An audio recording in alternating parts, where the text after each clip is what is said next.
Yeah, great camp and super excited to be here in Australia. It's been a long time coming for me for this homecoming, 4 years, I think, since I fought in Australia. So just super excited that I'm here. When they announced this card, did you think it was a no-brainer that they would put you on this? Because they had been to Australia since you came to the UFC, but this part of the world never really got to see you fight here. Yeah, I think that as I was like building and growing and they had me in the Apex and the Australia cards kept happening, I was like, one day. And then last year I got booked on Sydney, but something happened and I fell out. So I got booked on this card and I was super excited.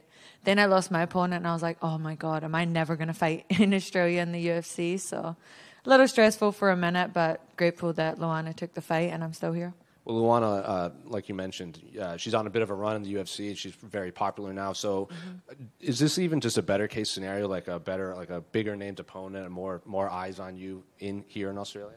Yeah, for sure. You know, she's got a lot of hype right now, and 3-0 in the UFC, I think. So, it's exciting for me to be able to take that away on Sunday. And you know, I know what that feels like. I've been there and done that. So the confidence that she has, I'm sure coming in, she feels great. So even better for me. Well, I was kind of, if you could expand on that, like you were 3-0 in the UFC and you were like this name that everyone was fighting, and now she's in that same exact position coming to your part of the world. So what do you think she is feeling coming into this? Because yes, it's a quick turnaround, but she seems to be like, you know, the more popular fighter in this division right now.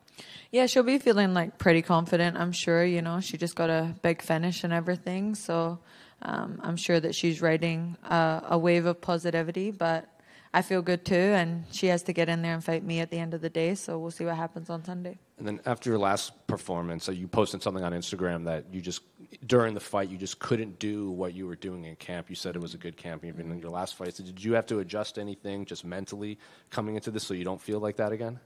Yeah, I started talking to a sports psychiatrist as well after that last fight, but I'm not sure if that even had anything to do with it. I talked to a lot of people who have been in the UFC for a long time, and they all say that some nights you just, you know, you don't show up. You can't expect to be on 365 days of the year, and, you know, you pick a date 10 weeks out and you're like, I need to be ready on this day. Some days you're not, and you know, you just got to learn to roll the punches. What is it like being in a UFC, you know, a high pressure UFC fight, and your body is not reacting to what you want it to do?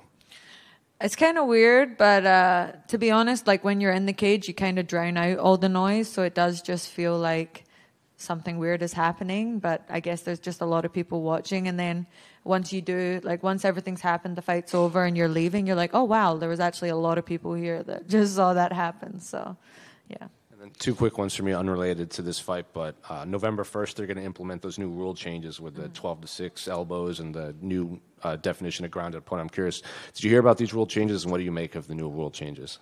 Yeah, I heard about them, and I love them, especially the knee one. You know, I think people play that game too much where they try and put their fingertips down so that they can't get kneed. So just gives us more opportunity to land damage in close. And then the 12-6 elbows, obviously, that was famous with John Jones. So, yeah, it's great. And then I'm sure I know your answer to this, but how do you see the main event between Israel and Dricus playing out?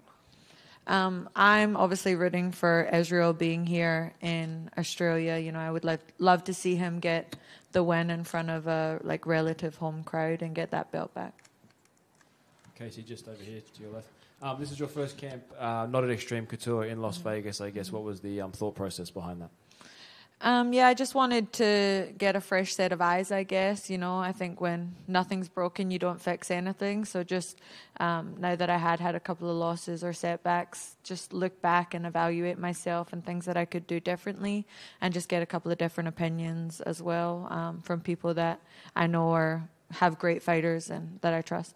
Is that something that'll be a permanent move moving forward, or just kind of playing it by ear? Yeah, I'm just kind of playing it by ear. I'm trying to really focus on myself now instead of focusing on certain opponents and stuff like that. So just getting myself to be the best that I can be. So whether that comes with a different move or going back or back and forth or whatever, we'll just see when it happens, you know. Thank you. Casey, right here. I'm sure you've heard this one before, but your strikes landed per minute record is the highest in the UFC, 8.71. Mm-hmm. What do you just kind of attribute to that? Like your high output, no one else who's had as many fights as you've had is even close to you in that statistic. I just like to fight, and I like to hit and get hit. I know it's probably not great, but as you can tell in the Roxanne fight, the most fun that I'm having is sort of when it's a scrap like that. So, I guess I just like to throw down. Yeah, I'm sure it'll go down over time with the more fights, just on average. But Maybe not. Yeah, maybe not. I was going to say, do you feel like that's something you will be able to maintain for a long time? I pride myself on having like really good cardio. It's something that I make sure that I maintain year round, so I'm always ready to jump in. So I love having high cardio, high pace. I feel like it breaks a lot of people. So it's something that I definitely look to have my whole career.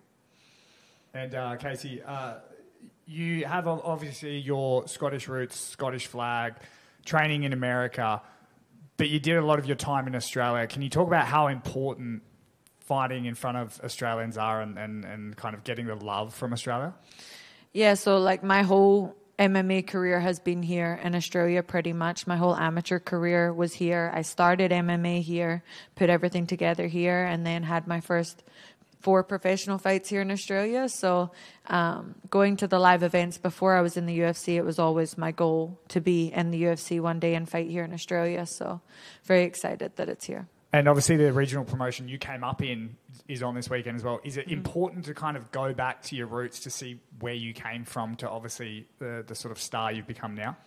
Yeah, I've been to a lot of Eternals since, obviously. It is run by my dad, and my little sister fights as well. So I've been back to a few. I've done some commentary for them and stuff. So I'm starting to get like involved in more aspects of it, and it's super cool to see the growth of Australian MMA. Obviously, this card is filled with Australians. A lot of them are people who came in at the same time or after me as well. So there is this new generation, and then sort of seeing the people who are coming up next, especially the females. For me, I like to follow that. So just seeing all of the regional Australians who are doing well. Well, I mean, while you're on that, who is next? In terms of females? Yeah. I would say Jacinta Austin's probably the closest. She's been doing really well. I think maybe 1 or 2 wins away from getting in. Thank you. Thank you. Casey, right here. You had one of the more interesting celebrations, I think, when you beat Antonina Shevchenko. How do you think your celebrations compare to Reagan? And are we going to see another celly after this weekend? You are, actually. I was practicing it this morning when I was training, so I'm not going to give it away, though. You got to wait and see what my celebration's going to be. And I know there's a bit of history there between you and Veronica Hardy. She's on a bit of a win streak now. Is that one you want to get in the future? Yeah, sure. I'd love to fight everybody in the division. You know, I think I've always said that. I think that as long as you can stay in the UFC and continue to do well, you'll end up fighting everybody. So, yeah. And sure, I guess it's kind of a little bit of a grudge match, maybe. Cheers. This guy stole my question about ray gun. Thanks, mate. But I'll go on to obviously a bit of history as well, because your fight on Sunday will be only the second women's bout at UFC in Perth. Mm-hmm. But you're creating a little bit of history because you'll be the first Australian woman to fight in Perth. What does that mean to you? Wow, that's awesome. I actually didn't know that. But, yeah, super cool. My last regional win before I got signed to the UFC was actually here in Perth as well. So it's been something that I've sort of been looking at as a manifestation kind of, or something, I guess, something along those lines. But it was my best performance regionally. So I'm looking to put my best performance here for Perth and get the crowd going. And it'll be nice to have a crowd who's actually behind me this time, because obviously in Houston, I had that incident, I guess, but it's nice to have some Aussies around. Mitch already touched on it, but obviously it's been billed as Australia's biggest fight weekend, because it's obviously not only a massive weekend for you, but massive weekend for your family. Obviously, Eternal 87 on Saturday night with the prolific Cam O'Neill, and obviously I see Robin O'Neill over there as well. So a huge weekend for your family, and what we mean to cap it off with a victory on Sunday and a bit of breakdancing in ray gun style. Yeah, it'll be awesome. So my dad's done super well on building Australian MMA. You know, obviously he's not done it alone, but he's been a big part of building Australian MMA regionally here. So proud of him, and I hope to make him proud on Sunday too. Casey, just down here, talking about Cam, when was the last time he saw you fight? He comes to pretty much every one of my fights now. Yeah. So he'll travel with you with the UFC? Yeah, he has. Yeah, he was in Vegas in December. He was in London when I fought there as well. So he just comes to as many as he can. Is there any other family who will get a chance to see you now that it's back in Australia? Yeah, my mum's flying in from the Goldie, and my sister's here, obviously, and then a bunch of friends from the Goldie are coming down as well. How is that for you when you've got kind of friends and family around you, but you've got to focus on the task at hand? It's all right. I actually experienced it kind of in London. My family who live in Scotland came down for that one, so I've got some practice of it now, and I like to just like let them be and see them after the fight.